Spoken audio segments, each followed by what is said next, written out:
राज्यामध्ये निवडणुकीचा प्रचार प्रसार जोरदारपणे सुरू आहे आणि धूमधडाक्यात महाराष्ट्रामध्ये निवडणुकांची रणधुमाळी सुद्धा चालू आहे। कोणत्या विधानसभा मतदारसंघात नेमकं काय होणार, कोण निवडून येणार, कोण पराभूत होणार, कोणाची हवा आहे, कोणाची चर्चा आहे, ही चर्चा सध्या गल्लोगल्ली आणि विविध ठिकाणी आपल्याला पाहायला मिळते। कोणत्या मतदारसंघामध्ये कोणाचं वारं आहे आणि कुठं कुठं वारं फिरलं आहे हे पण अगदी सविस्तरपणे विविध मतदारसंघाबद्दल पाहणार आहोत। पण आज आपण मतदारसंघ पाहणार आहोत तो म्हणजे छत्रपती संभाजीनगर जिल्ह्यातील गंगापूर खुलताबाद विधानसभा मतदारसंघ। कारण की या विधानसभा मतदारसंघामध्ये सरळ दोन उमेदवारांमध्येच टक्कर होणार आहे आणि या दोन उमेदवारांमध्ये होणारी टक्कर ही म्हणजे सारखीच आहे। कारण की दोन्ही सुद्धा तगडे उमेदवार आहेत। जे पहिले उमेदवार आहेत ते 15 वर्षापासून आमदार आहेत, तर जे दुसरे उमेदवार आहेत ते 17 वर्षापासून आमदार आहेत। मग या दोघांपैकी नेमकं कोण निवडून येणार, कोण पराभूत होणार, वारं नेमकं कोणाच्या बाजूने फिरले हे आपण अगदी सविस्तरपणे पाहणार आहोत। पण जर तुम्ही अजूनही आपलं चॅनल सबस्क्राइब केलं नसेल तर लगेच सबस्क्राइब करून घ्या आणि बाजूला असणाऱ्या बेल नोटिफिकेशनला सुद्धा ऑन करायला विसरू नका। जर आपण पाहिलं तर छत्रपती संभाजीनगर जिल्ह्यातील खुलताबाद गंगापूर विधानसभा मतदारसंघामध्ये 2009 पासून सातत्याने निवडून येणारे आमदार म्हणजे प्रशांत बंब हे मागच्या 3 टर्मपासून म्हणजे 2009, 2014 आणि 2019 या 3 वेळा या मतदारसंघामधून प्रशांत बंब हे सातत्याने 3 वेळा निवडून आले। मागच्या 15 वर्षापासून आमदार आहेत आणि मतदारसंघामध्ये विविध विकास कामे प्रशांत बंब यांनी केलीत असं स्वतः प्रशांत बंब यांनी सांगितलेलं आहे।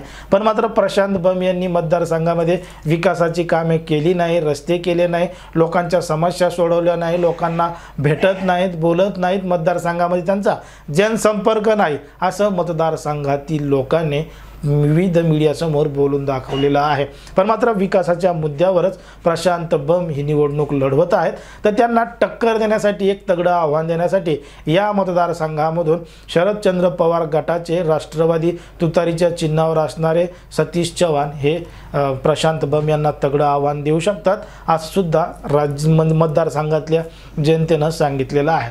आता प्रशांत बंब यांचा कार्यकाळ हा 15 वर्षाचा आहे। मतदारसंघामध्ये त्यांनी अनेक विकास कामे केलीत, पण मात्र 15 वर्षामध्ये ज्या पद्धतीनं कामं व्हायला पाहिजे होती त्या पद्धतीनं कामं झाले नाही। कारण की अनेक उमेदवार सांगतात की मला फक्त 5 वर्षे द्या, 5 वर्षात मतदारसंघाचा कायापालट करून दाखवतो। पण मात्र या मतदारसंघामध्ये जनतेनं प्रशांत बंब यांना 15 वर्ष संधी दिली, पण मात्र जे काही दिलेले आश्वासनं होते, रेल्वे येणार, MIDC येणार, अशा काही ज्या आश्वासनं होते ते आश्वासनं पूर्ण झाले नाही। पण मात्र गावागावामध्ये जायला रस्ता सुद्धा नाही असं त्या मतदारसंघातल्या जनतेनं बोलून दाखवलेलं आहे।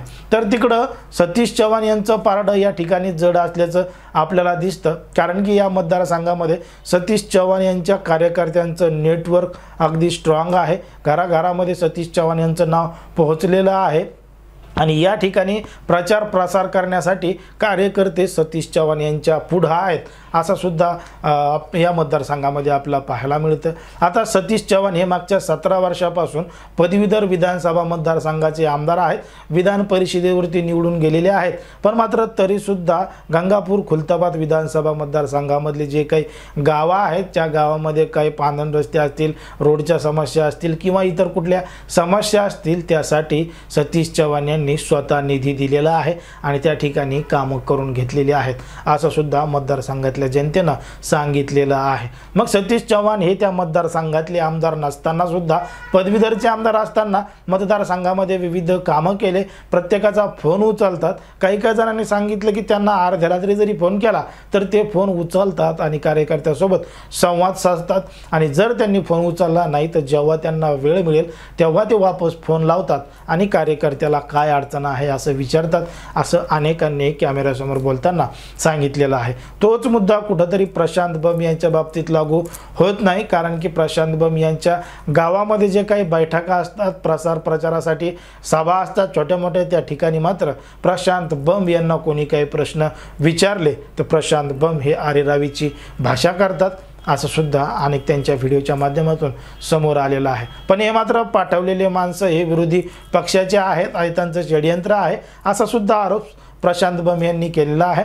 आता हे नेमकं काय खरं आहे काय खोटं आहे हे आपल्याला या संपूर्ण प्रकरणानंतर लक्षात येणारच आहे। पण जर आपण पाहिलं तर या ठिकाणी सध्या वारं सतीश चव्हाण यांच्या बाजूनच फिरलेलं दिसतंय, कारण की या मतदारसंघामध्ये जरांगे फॅक्टर मोठ्या प्रमाणात चालणार असल्याच्या सुद्धा चर्चा मतदारसंघामध्ये मोठ्या प्रमाणात रंगलेले आहेत। ज्या बाजूने जरांगे फॅक्टर असतील तोच मग त्या ठिकाणी आमदार निवडून येईल अशी सुद्धा चर्चा या मतदारसंघामध्ये आहे। मग या मतदारसंघामध्ये सुद्धा जरांगे फॅक्टर चालणार का? जरांगे फॅक्टर चालला तर नक्कीच त्या ठिकाणी सतीश चव्हाण यांचा मोठा फायदा होऊ शकतो। सतीश चव्हाण यांच्या बाजूने वारं फिरू शकतं किंवा फिरलेलं आहे असं सुद्धा सांगितलं जातं। यावर तुम्हाला काय वाटतं हे अगदी स्पष्टपणे कमेंटमध्ये सांगा आणि अशाच पद्धतीचे नवनवीन व्हिडिओ पाहण्यासाठी आपल्या चॅनलला लगेच सबस्क्राईब करून घ्या।